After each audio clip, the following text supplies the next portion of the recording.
Hello everyone and welcome to my channel. My name is Andrew. You can see my co-host finally decided to kind of get up and do a little bit of a stretch right there behind me.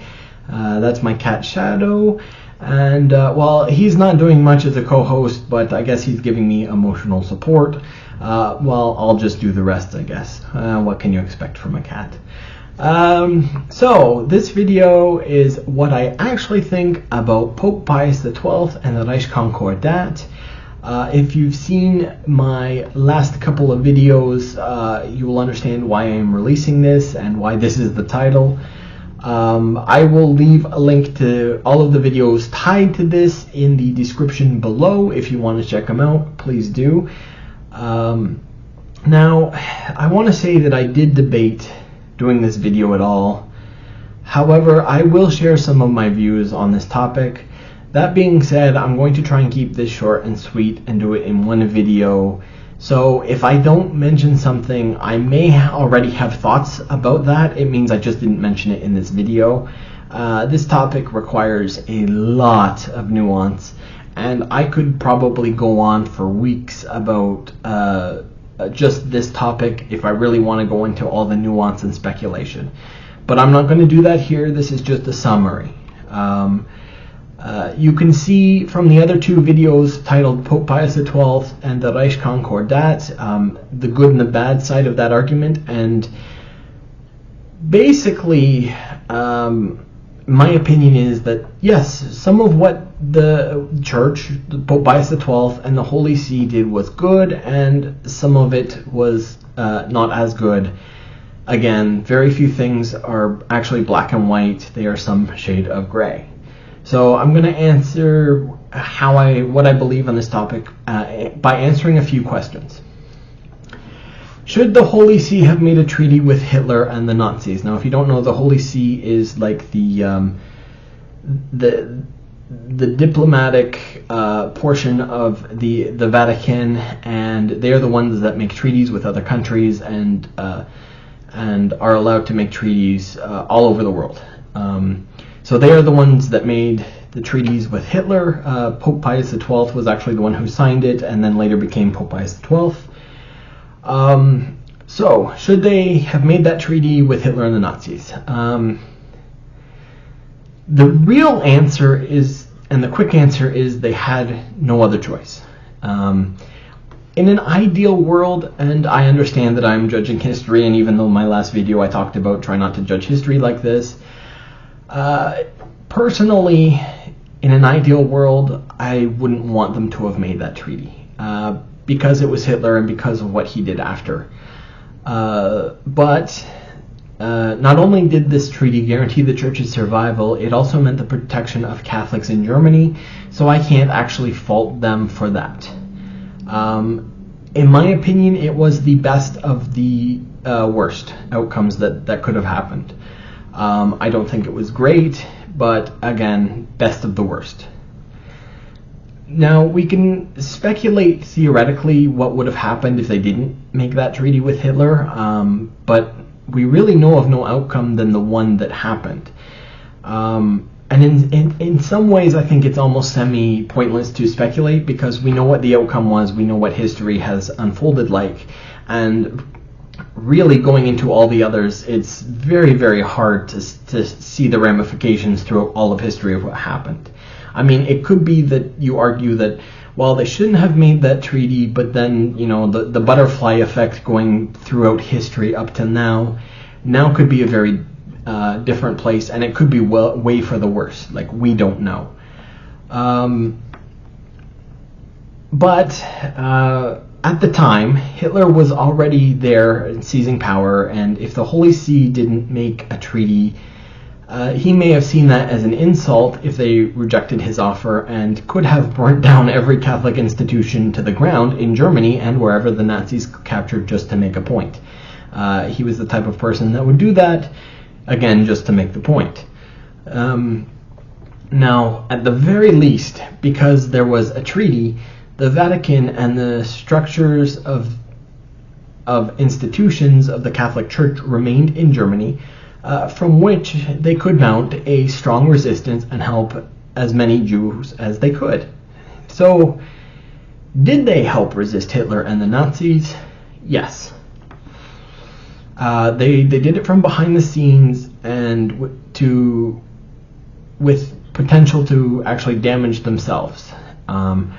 For example, when Pope Pius XII agreed to be a go-between for non-Nazi generals that were planning a coup, and the Allies for communication regarding that planned coup, if it had been found out that he was involved in any way, who knows what the result could have been for the Vatican and Catholicism in Germany. I don't think Hitler would have taken that lightly. I think there would have been repercussions. And no, they did not do anything outright, and they barely spoke out about it. Again, in an ideal world, I would have liked them to do more than what they did, but then again, I can also see the argument of if they did, it would have been disastrous for them, and then that means that it would have been disastrous for the result of the war. So, like I just said, if they did speak out more, or they did resist, or actively resist, I don't think Hitler would have stopped the persecution of Jews, and he would have continued the Holocaust no matter what. And theoretically, Catholics could have been next, especially if Hitler felt like they had reneged on that treaty. It would have been very easy for him to say, oh, well, now Catholics are the next big problem. And it would also have damaged the structure already there, perfectly set up for a resistance and the saving of Jews, like I said. And part of what helped win the war was the resistance that happened all over Europe. If you think about it, if the Nazis could have had no resistance when in the countries they overtook, they could have moved a lot more forces than to the front lines, and it would have been much harder for the Allies to advance.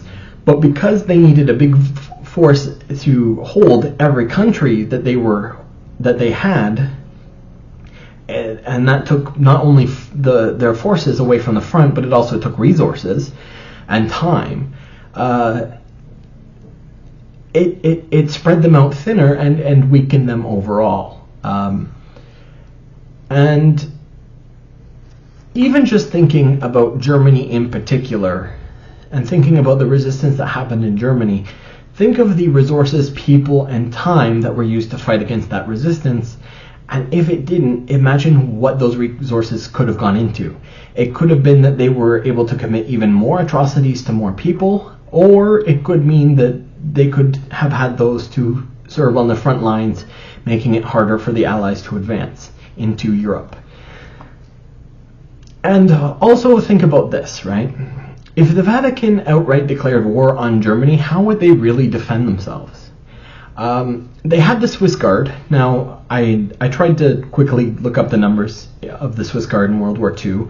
I found no resource on that. I'm sure it is somewhere. But currently, right now, they have 135 individuals protecting the Vatican and the Pope. Now, they did get some machine guns and other protections at the start of World War II. But how long with some machine guns could they last, and however many Swiss Guard they have, because that was like their only quote-unquote army, even though it's more of a policing force than an army, how long could they have stood if the Nazis came knocking? Against the Nazi war machine, they wouldn't have lasted very long, and they would have been just completely run over. Don't know how long it would have taken, but probably a day or two at most, maybe. I mean, the Nazis would have sent tanks, they would have bombed them out of existence, and then sent in thousands of soldiers. So it would have been probably very, very hard for them to actually defend their position. So would it not be better for them to work in the background like they did? Probably.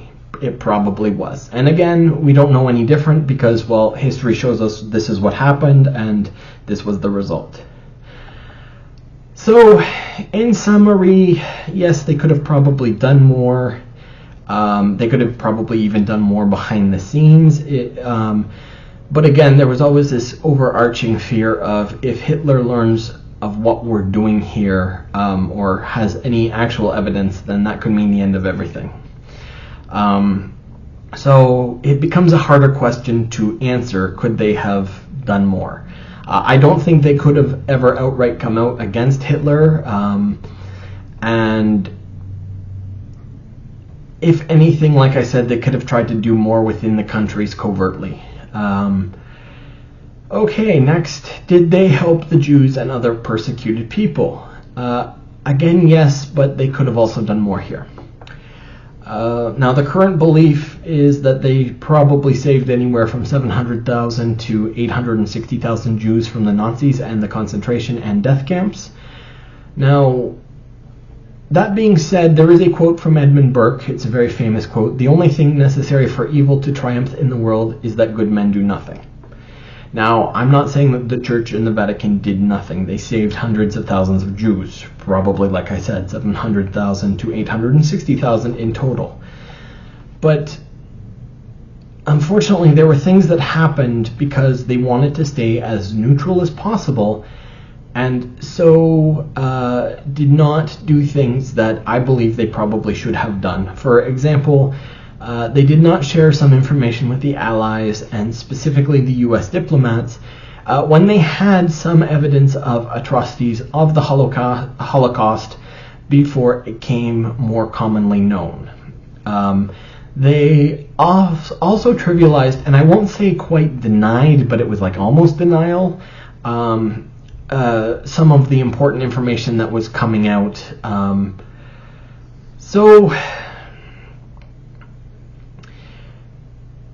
Overall, like I said in the last video, I disagree with judging history for the reasons outlined in that video. Go check it out.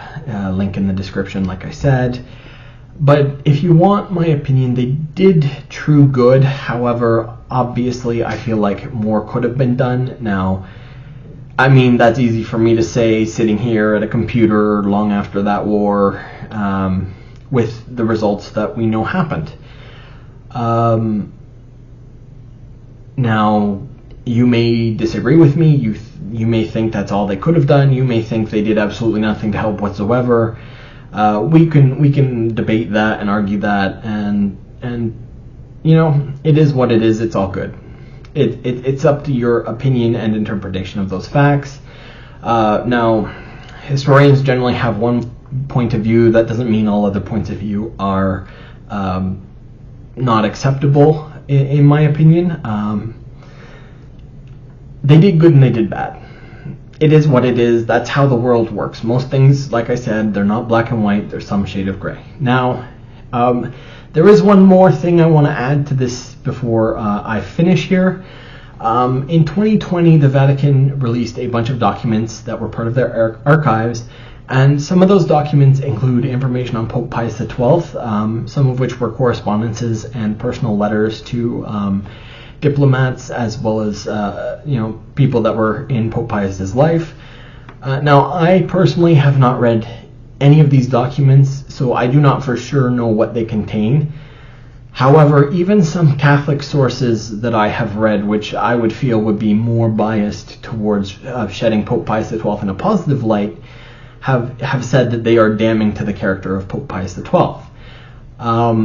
And potentially even show he's an anti-Semite and had back channels to communicate with Hitler. Now,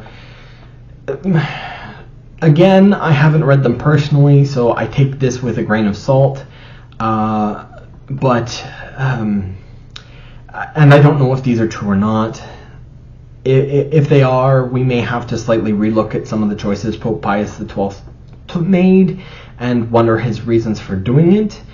But again, until I've read them myself, I'm going to err on the side of caution and say, at least for now, it seems like he did both moral and immoral things with his actions during World War II.